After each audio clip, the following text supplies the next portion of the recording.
Assalamualaikum warahmatullahi wabarakatuh. Hukum pengeras suara masjid, polusi suara yang mengganggu orang lain. Pemutaran kaset pengajian melalui pengeras suara masjid atau musala memang dilakukan untuk sejumlah tujuan dan waktu yang berbeda. Ada masjid yang memutar kaset pengajian. Ada juga yang memutar kaset sholawat, dan ada juga anggota masyarakat yang bertadarus menggunakan mikrofon. Sebenarnya tadarus atau pemutaran kaset pengajian dengan pengeras suara masjid atau musola tersebut boleh saja. Tetapi pemutaran kaset itu atau tadarus Al-Quran dengan durasi panjang, waktu orang beristirahat dan volume yang terlalu keras, dapat mengganggu orang yang memerlukan kondisi tenang. Dan pada akhirnya hanya membuat bising atau polusi suara hingga mengganggu aktivitas sebagian masyarakat.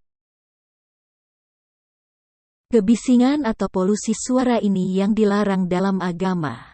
Jangankan pakai pengeras suara, tadarus atau membaca Al-Quran tanpa pengeras suara, lalu mengacaukan konsentrasi orang sedang sholat, hal itu jelas dilarang agama. Sebagaimana keterangan Sayyid Abdurrahman Ba'alawi dalam Bughyatul Mustarsyidin halaman 108, menyatakan fatwa An-Nawawi, seperti berikut ini.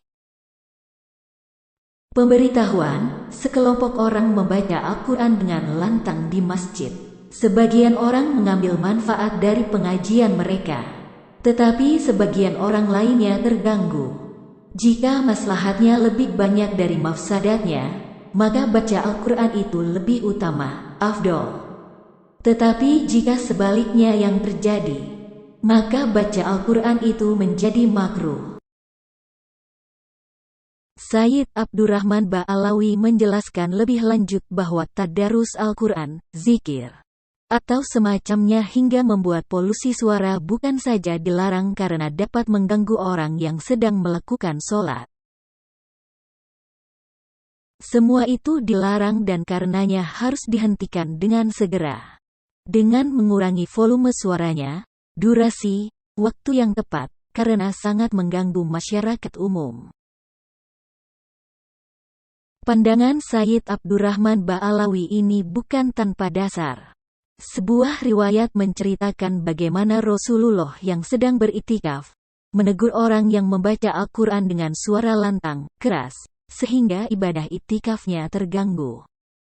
Sebagaimana diriwayatkan oleh Abu Dawud, dari Abu Sa'id, ia bercerita bahwa Rasulullah melakukan iktikaf di masjid.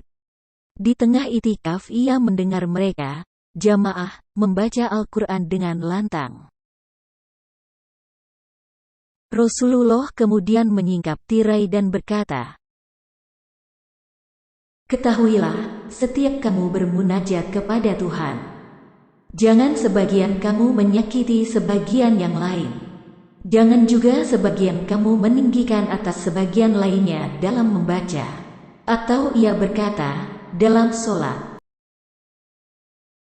Hadits riwayat Abu Dawud ini secara jelas mengangkat persoalan polusi suara.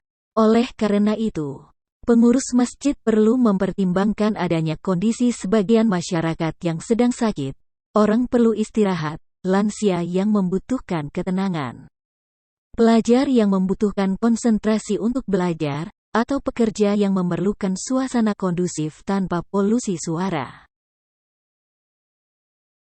Tentu saja ini tidak hanya berlaku untuk pengeras suara masjid, tetapi juga anggota masyarakat, instansi negara maupun swasta yang ingin menggunakan pengeras untuk pelbagai kepentingan.